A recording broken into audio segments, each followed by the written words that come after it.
What is a riddle?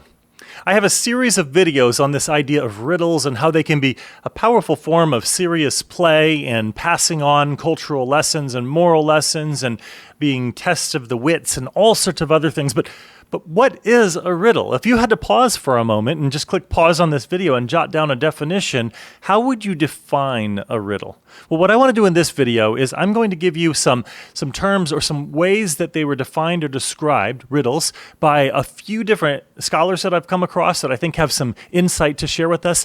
And then I'm going to give you some tips on how to create a great riddle, how to write and craft your own great riddles. I'll just give you 3 or 4 tips that you can consider, and then you can practice them, and I would love to see what you come up with. And you can use this in designing gameplay and in creating moral lessons that you want to pass on to loved ones, and also just to have a little bit of fun, maybe.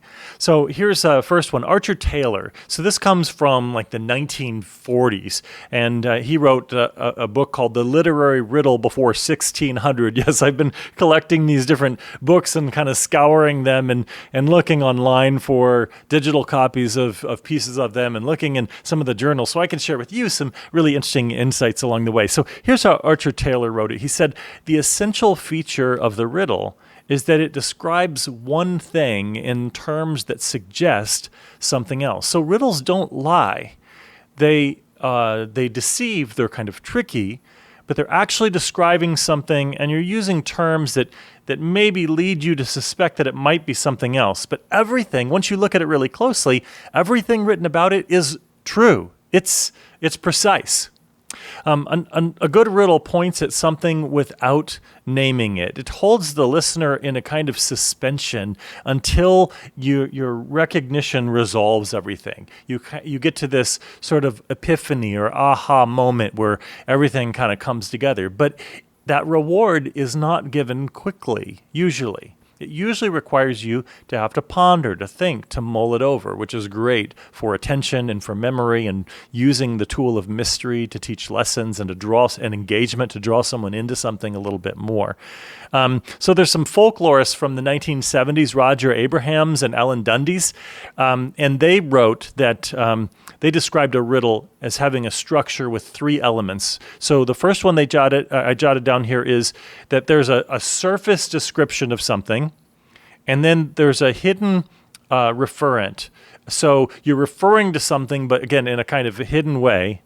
And then, so it creates a kind of dissonance or a frustration, like, what is this talking about?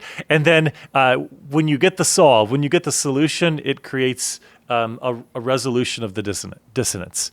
So it's a surface description, there's a hidden referent, and then as you kind of struggle and you get to a solution, it brings a resolution.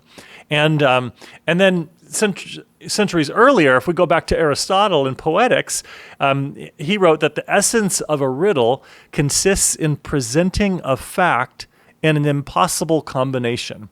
The expression is true, but the combination is what's translated unnatural. So the riddle, you are actually presenting facts, but you're doing it using some kind of unnatural descriptions. And what makes a riddle work? It works if it misleads, but only through precise language that causes you to think more deeply. So I've pulled one, and I have another video I'm working on that I'll get up here eventually, and maybe by the time you're watching this video, I have the other one up, where I'm going to go through a number of riddles from this particular book. It's a 10th century collection of Old English riddles called the Exeter Book. And I'm going to read one of the riddles to you, and if you want, you can pause afterward before I give you the answer and see if you can figure it out. But this is a beautiful example of a riddle and what makes a riddle work. This is riddle number 25, if you want to find the book. That's at least from this translation that I have from the 1970s. And it goes like this. It's a little bit long. "I am a wondrous creature, a joy to women, useful to neighbors. I harm none of the city dwellers except my slayer. My base is steep and high. I stand in a bed shaggy somewhere beneath. Sometimes ventures a young and handsome peasant's daughter, proud in mind, and grabs hold of me, rushes at my red surface, robs me of my head, and places me in the pantry. What am I? Go ahead and pause if you want to see if you can decide, but I'm going to go ahead and give you the answer. It is the onion. Now, notice how it uses language that, in fact, certain parts of it almost seem kind of suggestive, and you wonder if this is a bit of a risque kind of thing that it's leading you to, and it leads you different directions, and that ultimately the resolution, when you come to sort of put it all together, it's beautifully, accurately, precisely, poetically describing something as simple and mundane as an onion.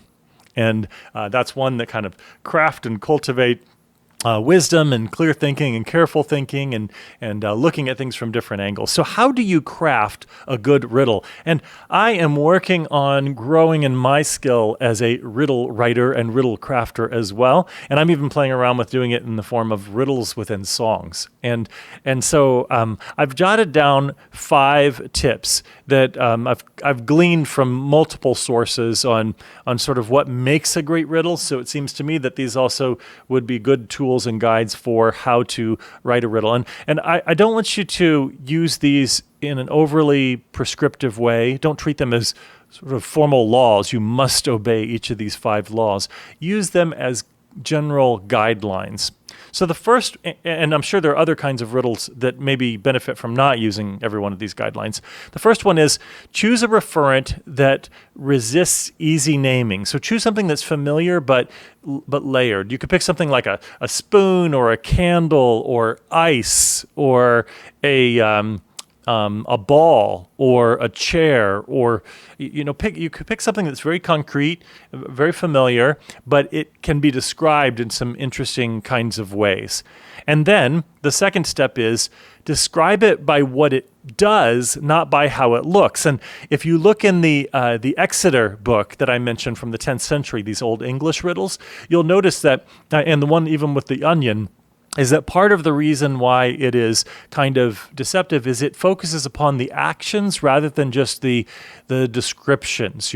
There is a description of it being red and sort of hairy and some things like that, but it's hidden within a lot of language about the actions and almost kind of personifying it a bit sometimes, but describe it by what it does and not how it looks. And that usually puts enough of a twist to make it a bit of a mystery for people. The third one is this: use truth in an unfamiliar arrangement. Remember the Aristotle quote that it's true statements in unnatural combinations. So describe it accurately. Make sure that you're not lying. It's deceptive, but it's not lying. And so describe it in an unnatural way. Think about sort of personifying it or describing its actions using metaphors that are maybe a little less commonplace or less familiar for that object. The fourth one is let the language invite misreading, but again, don't lie. Dundee's and Abraham's that I noted before from the 70s, they note that riddles often lead to lead the listener toward the wrong category. They're thinking that it's about a human body, or they're thinking about it's something that it's violent imagery. So you're using this metaphor or imagery of violence, but it's actually not violent at all. Like the idea of the onion and its head being cut off, it's not actually talking about a beheading. It's actually talking about cutting an onion and how when you cut it, it makes you cry. And so think about that kind of language. You can sort of be playful with that. And then finally, you want to end in a place that, or design it in a way where the resolution gives a sense of clarity about something, like a resolution. This is Dundee's, I believe, is the one who might have been the first to coin the phrase serious play. And serious games, it's a whole field today. If you were to Google it, you could find a ton on that. And I'll probably do some videos on serious games in the future as well. But riddles really are, in many cases throughout history, a form of serious play. It's play, it's fun, it's enjoyable, it has value just because it's enjoyable. But it also is a form of building social connections with people, spending time with other people, cultivating wisdom, cultivating virtues, has all sorts of value in it. So I'd encourage you to play around with this and see if you can't craft some riddles and try it out with friends and family members. And maybe if you are a game designer, see if you can't try it out. The other benefit, of course, is if you are a game player or a treasure hunter or something like that, you will absolutely run into riddles along the way. And if you understand how they're built and how they're structured, how they're designed, that gives you an advantage, a heads up when you're trying to actually solve the riddle. I hope you find this useful, and I look forward to your comments.